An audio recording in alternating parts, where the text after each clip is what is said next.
Hello കൂട്ടുകാരെ, എല്ലാവർക്കും KV smart സ്റ്റഡിയുടെ പുതിയൊരു വീഡിയോയിലേക്ക് സ്വാഗതം.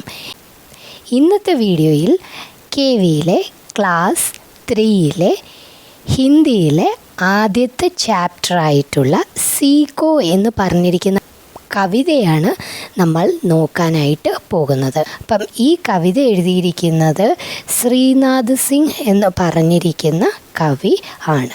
ഇനിയിപ്പം നമുക്ക് ഈ കവിതയിലെ ഓരോ വരികളുടെയും അർത്ഥം മനസ്സിലാക്കിയാലോ. ഭൂലോ സേ നിത്ത് ഹസ്ന സീക്കോ ഭോരോ സേ നിത്ത് ഗാന തരൂക്കി ജൂക്കി ഡാലിയോ സേ നിത്ത് സീക്കോ ശീശ ജുക്കാന.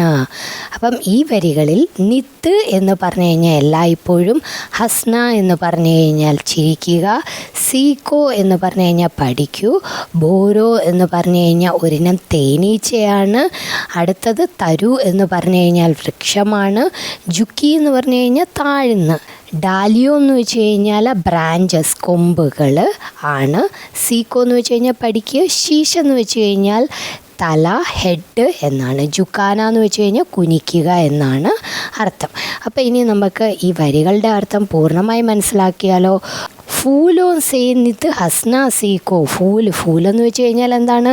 പൂക്കൾ. ദാണ്ട ഇതുപോലെ പൂക്കളുടെ കൂട്ട് ചിരിക്കുവാൻ പഠിക്കാനാണ് കവി നമ്മളോട് പറഞ്ഞിരിക്കുന്നത്.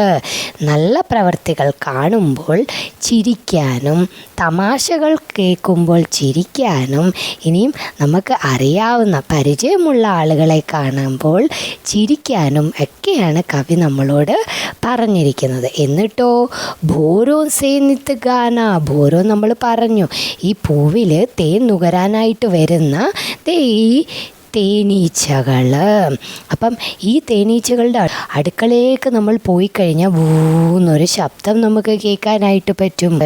ഈ തേനീച്ച പാടുന്ന പാട്ട് കേട്ട് പഠിക്കാനാണ് കവി നമ്മളോട് ആവശ്യപ്പെടുന്നത്. എന്നിട്ടോ തരൂക്കി ജുക്കി ഡാലിയോ സേനിത് എന്ന് വെച്ചാൽ ഇതേണ്ട, ഇതൊരു ഓറഞ്ച് മരമാണ്, ഇതിനകത്തിൽ നിറയെ ഓറഞ്ചാണ്.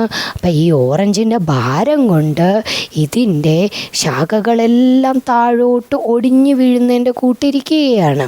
അപ്പം ഈ മരത്തെ പോലെ തന്നെ നമ്മളും എപ്പോഴും തല കുനിച്ച് നിൽക്കാനാണ് ആവശ്യപ്പെടുന്നത്. തല കുനിച്ച് നിൽക്കുക എന്ന് ഇവിടെ കവി ഉദ്ദേശിച്ചിരിക്കുന്നത് തെറ്റ് ചെയ്തിട്ട് തല കുനിച്ച് നിൽക്കാനല്ല. പിന്നെയോ നമ്മൾ എപ്പോഴും മുതിർന്നവരുടെ മുന്നിൽ അവരോടുള്ള റെസ്പെക്റ്റ് കാണിക്കുന്ന രീതിയിൽ തല താഴ്ത്തി നിന്ന് വേണം വളരാൻ എന്നാണ് കവി ഉദ്ദേശിച്ചിരിക്കുന്നത്. ഇനി അടുത്ത വരിയിലോട്ട് പോയാലോ.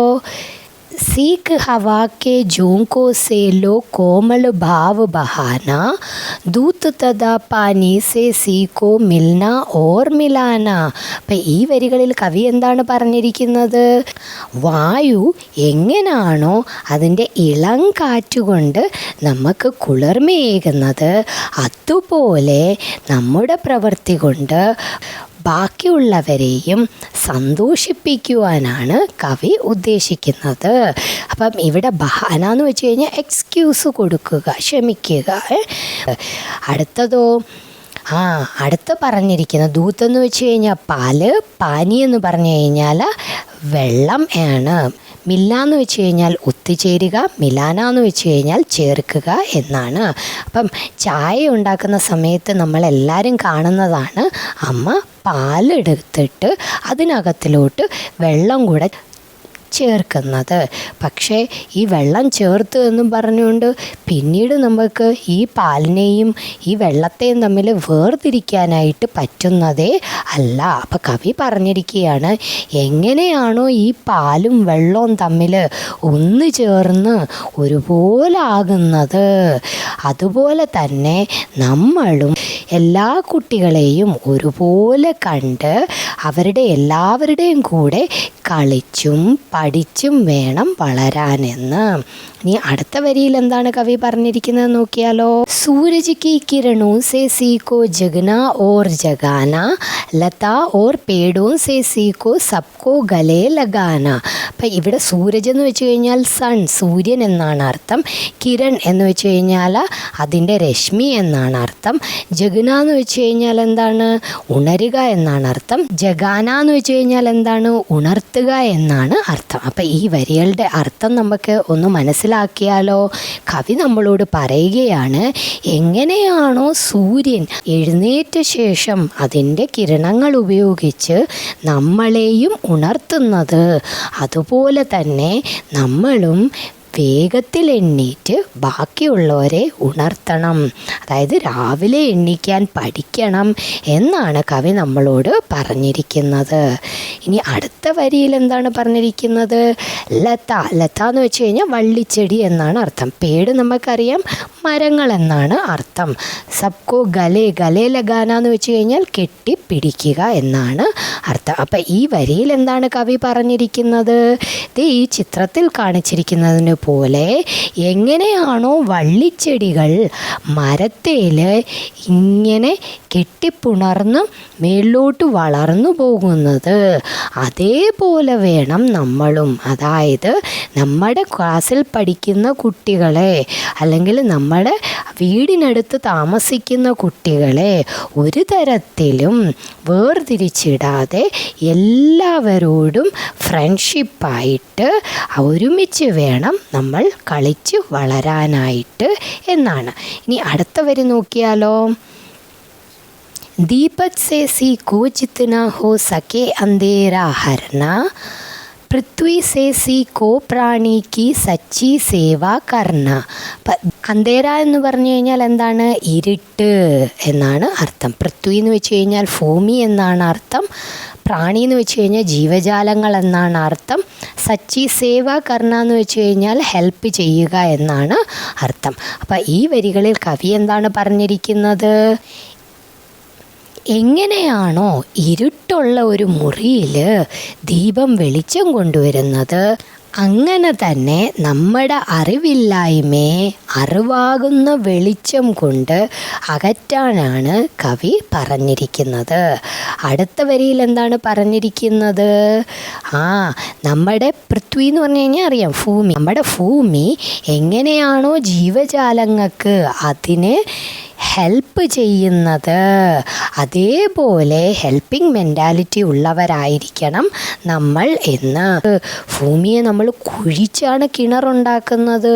അതുപോലെ അതിൽ പടക്കം പൊട്ടിക്കുന്നുണ്ട്, ചോടിക്കളിക്കുന്നുണ്ട്, കമ്പ് കൊണ്ട് കുത്തുന്നുണ്ട്. എന്നാലും ഭൂമി എണ്ണീറ്റ് വന്ന് നമ്മളെ ആരെങ്കിലും അടിക്കുമോ? ഇല്ല. നമ്മളെ എല്ലാവരും താമസിക്കാൻ വേണ്ടിയിട്ടുള്ള വീടും അതിനുള്ള കാലാവസ്ഥയും ഒക്കെ ഒരുക്കി തരികയാണ് ഭൂമി ചെയ്തിരിക്കുന്നത്. അത് കണ്ട് നമ്മളും ബാക്കിയുള്ളവരെ സഹായിക്കുന്ന മനോഭാവമുള്ളവരായിട്ട് വളരാനാണ് കവി നമ്മളോട് പറയുന്നത്.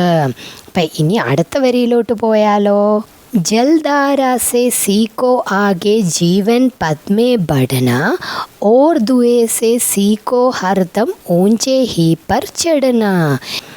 ഇതിൽ ജലധാര എന്ന് വെച്ച് കഴിഞ്ഞാൽ വാട്ടർഫാള്, സീക്കോ എന്ന് വെച്ച് കഴിഞ്ഞാൽ അറിയാം പഠിക്കുക, ആകെ എന്ന് വെച്ച് കഴിഞ്ഞാൽ മുൻപോട്ട്, പഠന എന്ന് വെച്ച് കഴിഞ്ഞാൽ എന്താണ് മുന്നോട്ട് പോകുക, ദുവ എന്ന് വെച്ച് കഴിഞ്ഞാൽ പുക, ഹർദം എന്ന് വെച്ച് കഴിഞ്ഞാൽ എല്ലായ്പ്പോഴും, ഊഞ്ചെ എന്ന് വെച്ച് കഴിഞ്ഞാൽ മുകളിലോട്ട്, ചടുന എന്ന് പറഞ്ഞു കഴിഞ്ഞാൽ കയറുക എന്നാണ് അർത്ഥം. ഇവിടെ ഒരു വെള്ളച്ചാട്ടം കണ്ടാലും അതിലെ വെള്ളം മുന്നോട്ട് പോകുന്നതായിട്ടാണ് കാണാനായിട്ട് സാധിക്കുന്നത്. ഈ വെള്ളച്ചാട്ടത്തെ കണ്ടിട്ട് നമ്മളും ജീവിതത്തിൽ എപ്പോഴും മുന്നോട്ട് തന്നെ പോകണം എന്നാണ് കവി പറഞ്ഞിരിക്കുന്നതും.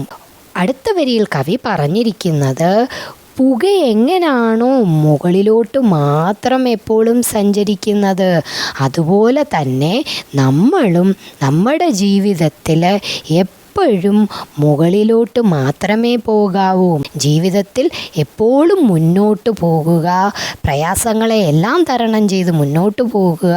അതുപോലെ ജീവിതത്തിൽ എപ്പോഴും ഉയർച്ചയിലേക്ക് മാത്രം പോകുക, താഴ്ചയിലേക്ക് പോകാതിരിക്കുക എന്നതാണ് കവി ശ്രീനാഥ് സിംഗ് നമ്മളോട് പറഞ്ഞിരിക്കുന്നത്.